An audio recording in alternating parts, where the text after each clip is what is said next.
Hello everyone, welcome back to my channel Love with Mathematics. This is class 9th Maths, chapter 7 indices or exponents, exercise 7a. Question number 1 to 8 with introductory video I have already uploaded. This is question number 9. He said a is equals to this, b is equals to this, c is equals to this. Prove that a raised power this, b raised power this, c raised power this is equals to 1. ये question सिर्फ देखने में उन्होंने horror बना दिया है ताकि आप लोग डर जाओ, पर डरने वाली बात कुछ नहीं है। सिर्फ जहाँ पे ए लिखा है वहाँ पे उसकी वैल्यू पुट कर दो, उसके सर पे ए पार लगा दो। ए की जगह पे ए की सारी वैल्यू लिखेंगे तो हमारे पास क्या आ गया। इस साइड को ले लेते हैं जिसको कि क्या कह देंगे हम, लेफ्ट हैंड साइड बोलेंगे। हमारे पास क्या आ गया, x raise power m plus n into y raise power l. इसकी सिर पे लिख दो इसकी पार एम माइनस एन। ऐसे आप बी की वैल्यू पुट करेंगे n plus l y raise power m, सर पे लिखो एन माइनस एल। एंड ऐसे ही सी की वैल्यू लिखेंगे x raise power L plus M. आप सोच रहे होंगे ब्रैकेट क्यों डाल रहे हो, ब्रैकेट इसलिए क्योंकि ये सारे की पार है और सारे की वैल्यू दो अलग अलग पार्ट्स में उसने दी हुई है, तो सारे की इसको दिखाने के लिए ब्रैकेट डाली जा रही है। अब हमारे पास क्या है, ये पार के ऊपर पार है, ठीक है। तो इसकी भी वो पार है, इसकी भी वो पार है, तो दोनों के साथ अलग अलग करके इसको मल्टीप्लाई कर दो, क्योंकि पार के ऊपर जब पार होती है तो मल्टीप्लाई होती है। ब्रैकेट डाल लेते हैं एम माइनस एन। ऐसे ही वाई के साथ भी मल्टीप्लाई करो l into m minus n. Bracket डालनी ज़रूरी है, नहीं तो आप गलती कर दोगे। N minus l. ऐसे ही वाई की बार भी लिखिए एम एन माइनस एल। यहाँ लिख देती हूँ नीचे, नहीं उधर थोड़ा कंजस्टर सा हो जाएगा।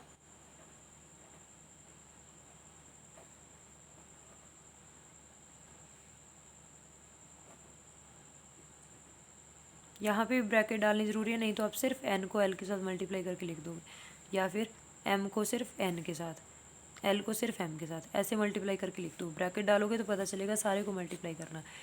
ये फिर से पिछले क्वेश्चन वाली सिचुएशन बन गई, ए प्लस बी इंटू ए माइनस बी, ए स्क्र माइनस बी स्क्र बन गया है। तो एक्स रेज पार हम कर देंगे एम स्क्र, अरे यार, माइनस एन स्क्र। वाई इसको मल्टीप्लाई कर दो एल एम माइनस क्या आ गया हमारे पास, एल एन। फिर से एक्स की पार है n plus l into n minus l, तो ये भी बन गया n square minus l square. और जो वाई की पार है उसको भी मल्टीप्लाई करके लिख दो M N minus M L. तीसरा नंबर है, ये भी वही बन गया L square minus M square N L minus N M. Okay जी, अब इसमें से एक्स वाली टर्म्स अलग से उठा सकते हो, ठीक है, क्योंकि सारे नंबर मल्टीप्लाई में, तो एक्स मतलब बेस सेम है, write the base once and number are in multiplication, so write the base once add the parts. सिर्फ एक्स वाली n square minus l square plus l square minus M square. ऐसे ही y के लिए लिख सकते हैं, बेस सेम है, write the base once and add the parts because they are in multiplication.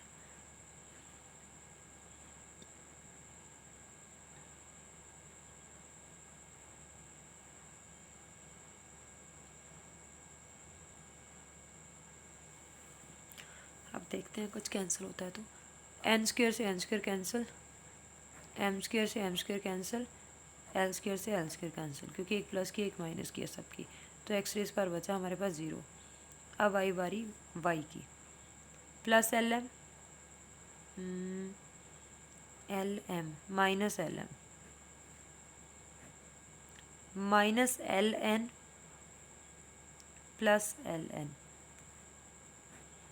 ये भी प्लस का, ये भी माइनस का, कट गया, वाई रेज पार ज़ीरो, तो दोनों को मल्टीप्लाई करा, समथिंग रेज पार इज ज़ीरो, तो ये 1 इंटू 1 आ गया, जो कि आ गया 1।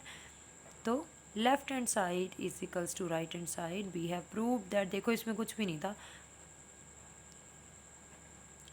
हैंस प्रूव, इसमें कुछ भी नहीं था, सिर्फ आपने उनकी वैल्यूज़ पुट करी और पार के ऊपर पार आया, दोनों को मल्टीप्लाई करा, फॉर्मूला बन गया, a² माइनस b² वाली आइडेंटिटी बन गई बस। उसके बाद बेस सेम था, पार्स जो है मल्टीप्लिकेशन, बेस सेम था और नंबर मल्टीप्लिकेशन में थे, बेस को एक बार लिखा, पार्स को ऐड कर दिया। दोनों ही केसेस में सारे आपस में कैंसिल हो गए, बिकॉज एक टर्म प्लस की थी तो दूसरी माइनस की थी, कट गए, तो समथिंग रेज पर 0 जो है वो 1 आ गया। तो we got the requirement, whatever था वो हो गया हमारे पास, we have proved it. So that's done. Next question we'll do in the next video. Till that, do like, share and subscribe to my YouTube channel. Love with Mathematics. Bye bye.